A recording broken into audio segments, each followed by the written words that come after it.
أول حاجة البنات غادي نخدمو الزبدة و السكر سنيدة و الفاني مزيان حتى تولي بوماد، من بعد غادي نزيدو الزيت و نخدمو العناصر و حنا خدامين البنات مندلكوهاش باش متبقاش سائلة بزاف و تهز لينا كمية الدقيق اللي غادي نلقاوها في صندوق الوصف مكتوبة.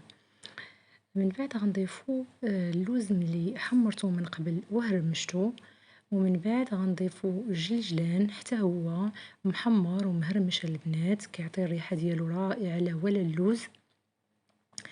من هنا البنات من بعد غادي نضيفو الخمارات وحدة من ورا وحدة حتى نكملو الكمية اللي عندنا، ومن بعد الدقيق بشوية بشوية.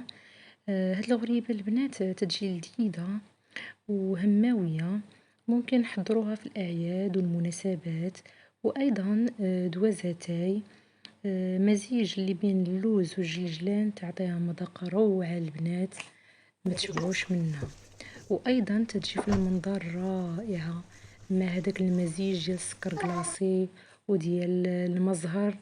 ما نعاودش لكم البنات. هنا ضفت البنات الخمارة ديالي وانا تندخل كيف ما كتشوفوا، ندخلها في المزيج ديالي.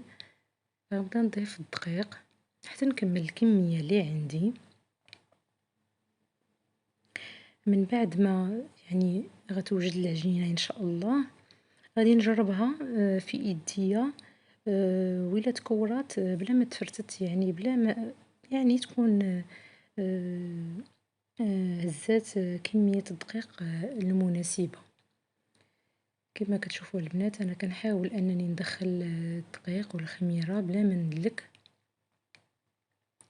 حتى نسالي الدقيق اللي عندي. غتلقاو البنات المقادير كاملة في صندوق الوصف ان شاء الله الرحمن الرحيم.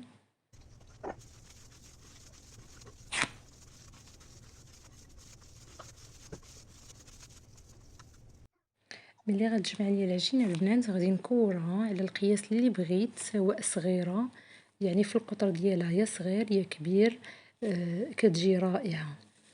هنا البنات غادي نوجد الطبيسيل غادي ندير فيه المزهر، من بعد غادي نغطسها في السكر كلاصي وغادي نحطها كيف ما كتشوفوا البنات. هنا عندي الماء، عندي هنا بياض البيض كندير فيه اللوزة وكنعاود نحطها فوق الغريبة ديالي باش ما تحيدش البنات من بعد، حتى نسالي الكمية اللي عندي كاملة. كنسخن الفران البنات، كندخل ليه الطاوة ديالي، الفران العادي كنهضر عليه ديال الغاز، حتى كتشقق مزيان من التحت كيف ما كتشوفوها البنات، عاد نطلعها الفوق تحمر من التحت ونعاود نزلها تاني تحمر من الفوق.